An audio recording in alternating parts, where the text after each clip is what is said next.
to the Girl, You're a Goddess podcast, the sacred space where divine feminine energy meets empowered living. I'm Hillary Burton, a licensed therapist, feminine empowerment coach, and professional dominatrix, here to guide you on a transformative journey of confidence, sensuality, and magnetic power. Whether you're manifesting your dream life, reigniting passion in your relationships, or simply seeking more joy and pleasure, this podcast is your guide to becoming the goddess you are meant to be. Gorgeous, gorgeous goddesses. Hello, hello. Welcome back. Thank you so much for tuning into today's episode. And I am so excited to chat with you. We have so much to talk about.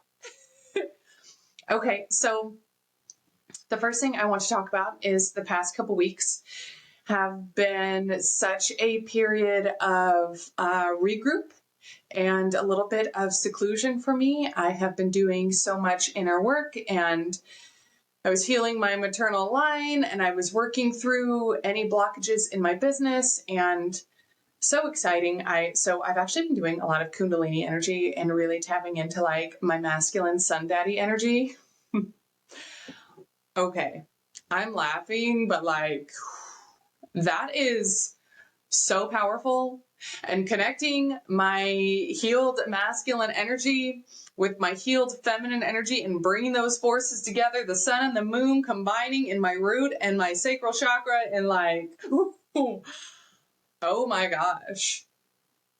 You mix that with some of your sexual energy, like start doing some magic with that. That has been literally life-changing. So every time I connect to those energies, I bring them through my body, and then I start manifesting, I start envisioning the things that I'm trying to create. Every time afterwards, I will have a massive download, like a huge activation of life purpose, not just like, oh, I want to do this in my business, but like serious life purpose, tying everything together. It's been wild. I had probably one of the biggest activations, downloads, epiphanies, whatever you want to call it, last night about the vision and the movement and where all of this is going. And it finally clicked for me how all of this is going to tie together. Because initially my women's coaching was very separate from my Dom world, and then I combined them, but they still felt separate because it wasn't the same energy and they weren't aligned. And so about a month ago, I finally had the download and the activation again. After some of that sex magic, I had the activation of combining them and really honing in on what I wanted that to look like, and the aesthetic and the vibe and the message and the alignment and the clients. And so I got so clear on that, and that's been magical. And the energy into creating things for that business now is so different than it was before. Like, it doesn't feel obligatory. It doesn't feel pushing. I'm excited to create. And what's interesting is because I was in seclusion for a little bit, I feel like I've come back out into the world now. So I went to a few networking events, and I saw people that I haven't seen for maybe 6 months or so. And every single one of them commented about the difference in my messaging and how I'm showing up, and how they could feel that there was this transformation and this change. And I was like, oh, that means it's working. That means the message that I was intending to put out is being put out that way, which is incredible. I am so happy that it's being received the way I'm intending it. That's important. And so, massive download last night. I can't share too much yet, but it aligns everything. It brings it all together, and it fulfills the vision and the movement that I have. And it is a way to get all of this out into the world in a very powerful, holistic package. So anyways, it's been incredible energy. And I feel like I'm just kind of coming back into the world. Hello again, I'm back. And so I was listening to, it was actually another podcast. And if you don't know, I'm very much into Chat GPT and AI, and not necessarily the creation part of it, but the analytic part of it, right? And so someone asked a question about if you were going to, hold people back in this area, or if you wanted the world to be like this, how would you do it? And I was like, oh, I have a question. If you wanted to hold women back from their greatest power, from living the lives they were meant to live, how would you do it? Guys, see, that's a problem right there. Goddesses and disappointments, or goddesses and men of goddesses, ladies and offspring of ladies. Okay, that was a tangent. I'm chaos today, all right? So, back to the question though. If you did not want women to be powerful, if you wanted to hold them back from everything they were capable of, how would you do it? And the answer is our exact society today. Let's get into it. Okay, so I'm actually going to read you the exact question I asked, so that way you know why chat is giving me the answers it's giving. If, as a society, you wanted to hold women back from starting businesses, creating financial freedom, and building movements for women empowerment, while also limiting their self-worth, confidence, and inherent value, how would you do it? The first step is to undermine self-worth from the start. So literally starting when we are little girls, judgment and obsession about our appearance, about acceptance, about not being worthy, about needing to be productive to be worthy, worrying about what we look like, competing with other girls, the idea that our value is in our likability and how much we please others and how much we're able to serve others and do for other people. Like literally, it starts from day one by tearing down our self-worth, valuing it by everyone else's perspectives and opinions and what they get from us. How much we're doing, how much we're bringing, how much we're serving. So literally our self-worth is tied to other people's perceptions of us.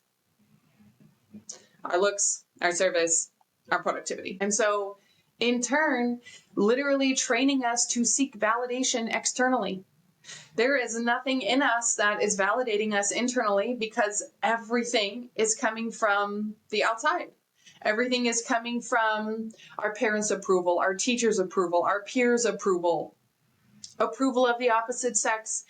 Everything is external validation. So we literally live for the validation of other people, not because we know we're valuable, not because we're inherently worthy. And this is also perpetuating compliance.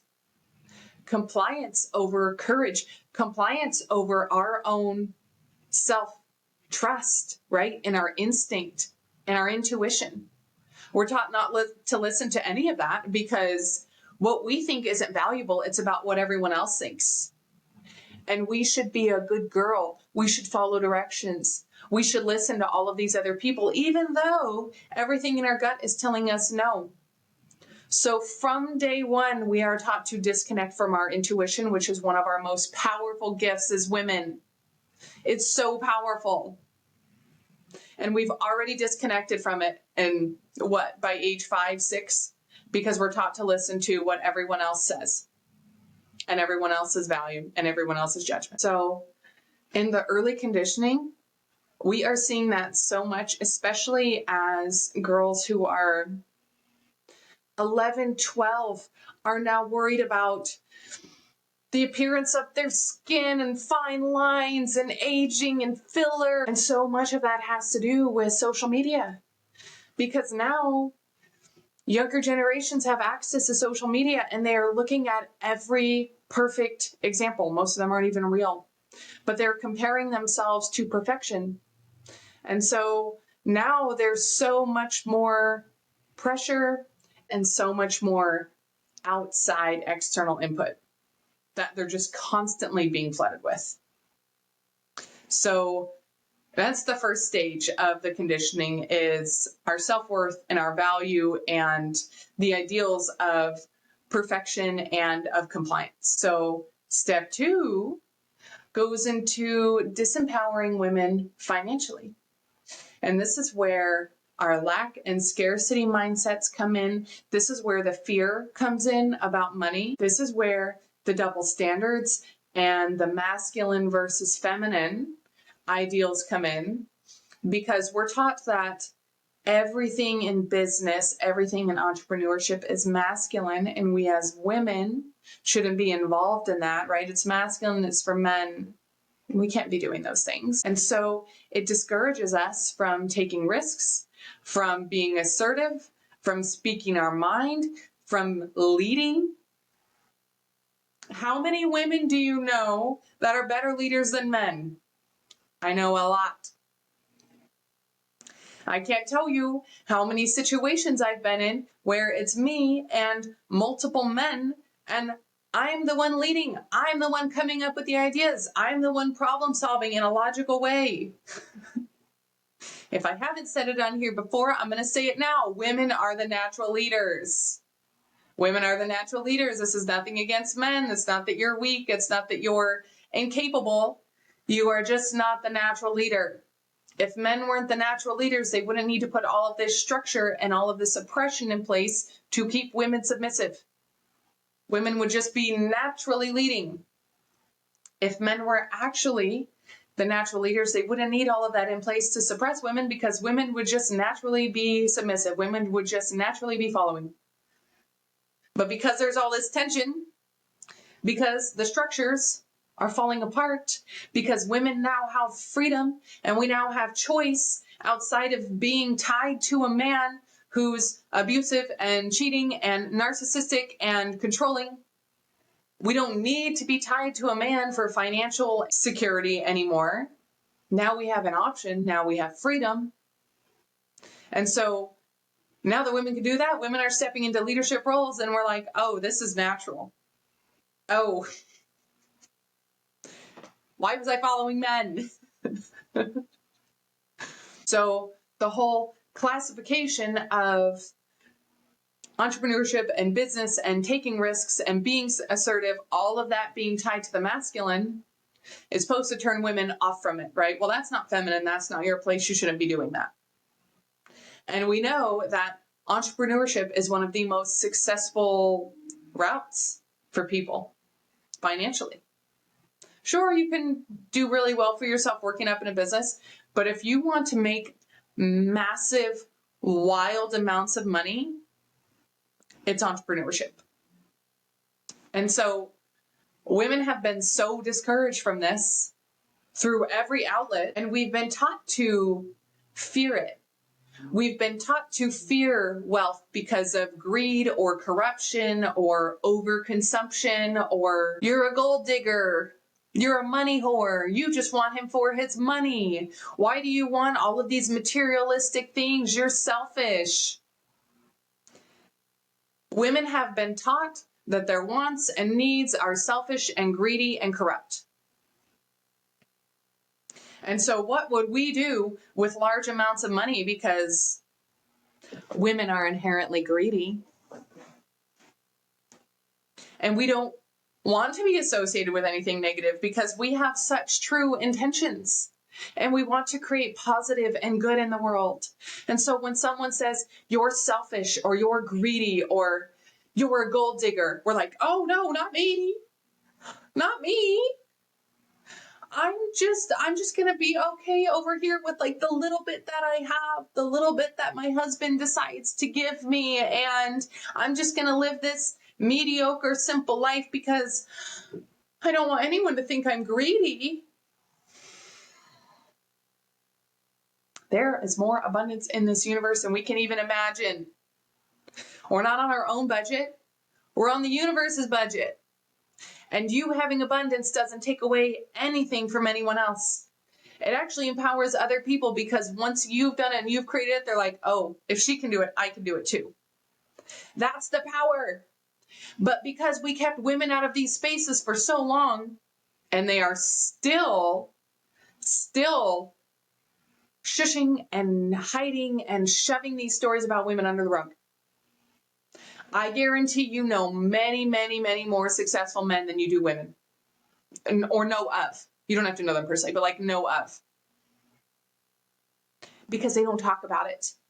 Because they don't want women to know that we can empower ourselves through financial gains, that we can empower ourselves through entrepreneurship and building a business and having big visions and goals, that we can do it. They've also tried to instill that working and having financial freedom goes against our natural role and purpose as women, which is to quote, have children.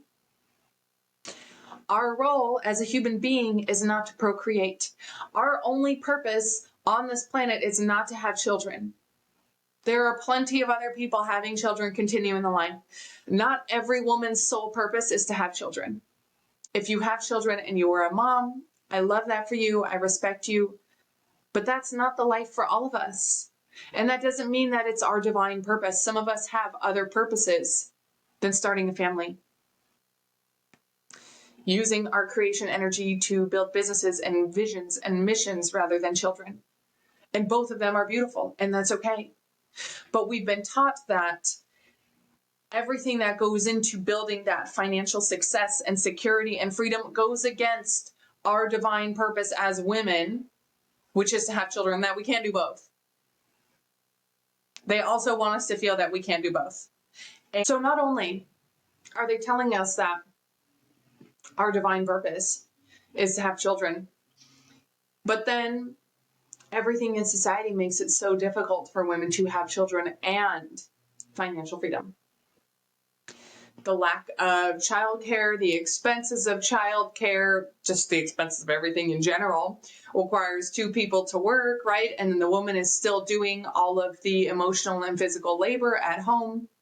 So unless you have a very awakened, devoted partner, as a woman, it is going to be so hard for you to dig out of the trenches of your day-to-day 9 to 5 to build yourself financial success and financial freedom while raising a family. It's literally keep women busy, keep women exhausted, keep women doing all of the labor at home so that they can't go out and build financial freedom for themselves. They don't even have the energy. They don't have the energy to even think about it, much less go do it. And so at that point, women are looped into this guilt trap of, do I raise my own kids? Do I try to get childcare? Do I try to go build this business? But then I'm spending so much time in my business and I'm not raising my family, or I'm raising my kids and I want to build this business, but I can't invest as much into it as I want. And I just don't think it's going to be successful. And I don't have the time or energy. And so women are stuck in this cycle of emotional and mental labor and fatigue, and it feels like there's no way out. And that's the point. It's by design. It is by design to tell women that their number one purpose on this planet is to have children, and then to bog them down with the mental and physical labor of raising a family so that they don't have any of the energy to go out and create financial freedom for themselves. So then they stay in mediocre relationships, because going out on their own and supporting themselves financially while having children, and of course, women are always the ones who are the primary caregivers, right? Because most men don't step up and lead a family of children. It's left to the women. So there is so much tying women down from building anything. And for those of us who thankfully knew that that wasn't the path for us, at least at this point, and we are able to step out and go build, it's still difficult. It's still difficult because of the scarcity mindset and because of the fear programming that we had as we were raised. And so now you have women who are tired and burnt out, exhausted, and they go hang out with other women who are in similar situations. And you know what it becomes? Competition. Anyone who is successful, any one of those crabs that's reaching the top of the bucket, they all drag it back down. Because it becomes competition, not collaboration. Because it is too entirely painful to see someone out there living the dream and the reality that you wish you could have, that you know you won't have, that you feel is out of reach. And the more you feel it's out of reach, and the more you tell yourself you won't have it, it will never happen for you. So all of these women are stuck in this vicious cycle. And now it's competition. Now it's competition with other women about families, about finances, about appearances, about fitness. One of our most incredible gifts as women is building community. Building community, supporting one another, and lifting each other up. And because we were in such fear and scarcity mindsets, and now so many women feel just absolutely trampled on, it's competition rather than collaboration. And that's where we shine. That's one of our powers. So also related to that, that woman, that crab who's trying to claw her way out of the box and get herself her financial freedom, those are the successful women who are demonized, who are shredded, who are literally ripped apart on social media every single day because they didn't do this right, or they didn't do that right, or she's too much in her business and she's not a good enough mom and she does this and she does that. When have you ever seen that about a man? When has anyone ever interviewed a man and said, wow, how do you have a career and kids? How did you start this business while single parenting your kids? Because that burden isn't on men, it's on women. By design.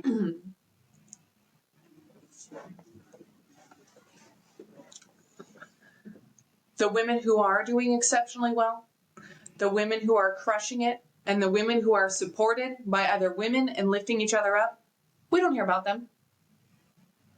I have an incredible mentor who has mentored a crazy amount of women building massive businesses. Massive businesses. Like, my mentor hit 100 million this year. And she is helping all of these other women, including myself, grow and evolve and empower other women. I'd never even heard of her. Never even heard of her. Much less all the women that she's helping come up with her. Like, there are so many women making so many millions of dollars, massive money, and we never hear about them. We don't hear about it. We don't even know. And maybe it's even more of an extreme to where we're scrolling and we see the stories of how much they said they made in their business this year, and we're skeptical. Or we question it and we're like, did she really though? I don't know if that's realistic. I don't know if that's possible. I don't know if I could do that, so I don't think she could do that. It's the competition. It's the competition mindset. No, it's collaboration. The fact that she did it, even if she didn't, let's say she isn't being truthful, even if she didn't do it, you seeing that and thinking, oh, that's possible for someone else means it's possible for me. It's still empowering. It is still uplifting other women. And then posing that success or leadership as an either or. Well, you can have this success or you can have a family. You can be masculine and start your own business, but you're not going to find a man who loves you. Men don't want to be with a successful woman. Men don't like successful women. They're too intimidating for men. All of that nonsense. It's all nonsense. There are plenty of men who love successful women. There are plenty of successful men who want to build their businesses alongside successful women and inspire and motivate and encourage each other. The only men who don't want to be with successful women are the ones who are not successful themselves, are the ones who are in their own mind competing and in their own mind falling short. But we're taught that it's this either or, and that those are unattractive, qualities, and that will be unwanted or will be less valuable. Please. And then what really gets me is the mockery made of our intelligence, our intuition, our interests, our emotions. Our intuition is one of the most powerful gifts in the universe. And we're taught to disconnect from it. We're taught that it's untrustworthy. We're taught that it's woo-woo, that people laugh about it. Oh, your intuition told you that? Okay, get some real evidence. My intuition is more trustworthy than any man I've ever met. Okay. We have this gift for a reason. And we're taught that it's not valuable and it's wishy-washy and it's woo-woo for that intention, because it is powerful. And it's to remove that power from women. Just like the interests of men are always celebrated. Oh, men like this and men like, oh, cars and sports are so cool. And then the interests of women are just devalued and laughed at because it's feminine. Well, it's not as worthy. It's a joke. Our emotional intelligence is such an incredibly valuable skill. I was talking with someone the other day, and she owns a marketing company. And we were talking about emotional intelligence versus men and women.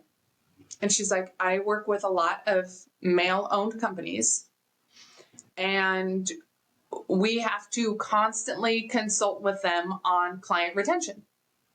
So they're great at the initial sales process about getting people in the door, but they have a really hard time retaining clients. Why? Because there's so little emotional intelligence and connection and relationship made with those clients. They literally make their straightforward transaction, deal done, everybody's happy. And she said that's something that she's never had to train her female-owned businesses on. The female business owners had great retention statistics because they created a relationship. They built a connection because they valued emotional intelligence. It wasn't just a transaction for them. They're building a connection.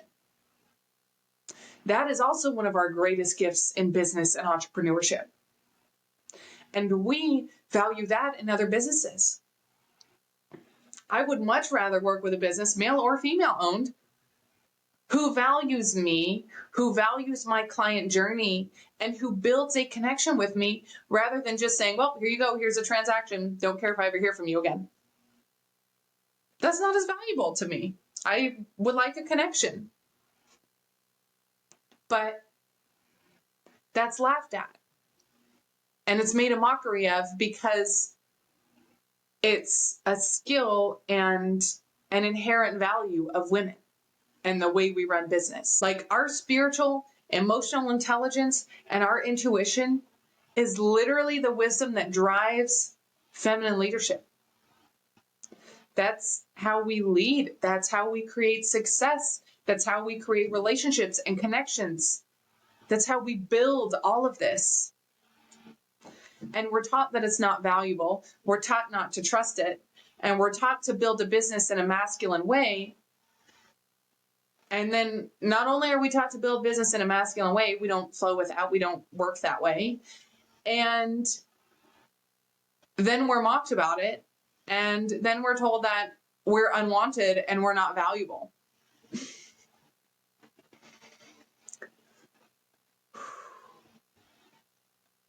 So from day one, our society is programming us that we need to look outside of ourselves for our validation. We need to compare ourselves to everyone else. We need to be compliant. And our only purpose is to serve and be seen by others. And our value comes from that. And then we get into leadership about how Women are not leaders. Women cannot trust their emotional intelligence or their intuition or their wisdom, which is literally one of our greatest powers. That's one of our greatest gifts. And then we're taught to use that in competition with other women, not in collaboration. Because if we were collaborating with all these other women, we would be building each other up. We would be empowering each other. But we're taught to compete for everything. Add in the unrealistic expectations of social media and the constant barrage of perfection, real or fake, all of these expectations to keep us so wrapped up in what we look like, what everyone else is doing, what other people think of us, that we don't have the time or the energy to create freedom for ourselves. And then tie that in with the pressure that we're not valuable if we don't procreate, if we don't have children. That's our ultimate purpose in life. And then tie us down with the emotional, physical, and household labor of raising children with unsupportive partners, to where we don't have the time, the energy, the patience. We have nothing left except just to get through the day to day, worried about what everyone else is thinking about us, talking with our friends who are in the same situation, just grabbing the crab legs because we can't let anyone get out, because we're stuck in this and it's too scary out there and you're not going to make it. So we're going to hold everyone back.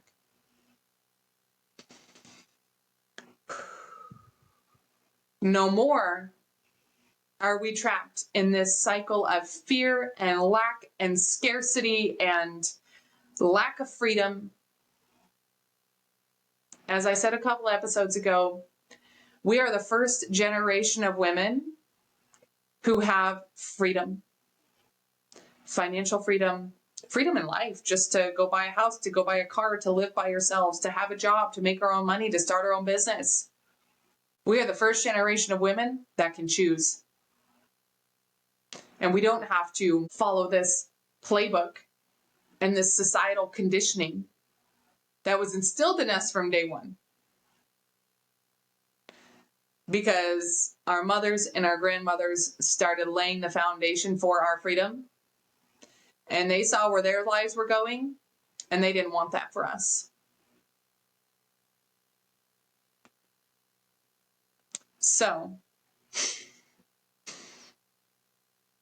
if you wanted to hold women back from their power and their ability to create success and empower other women, this is exactly how you would start.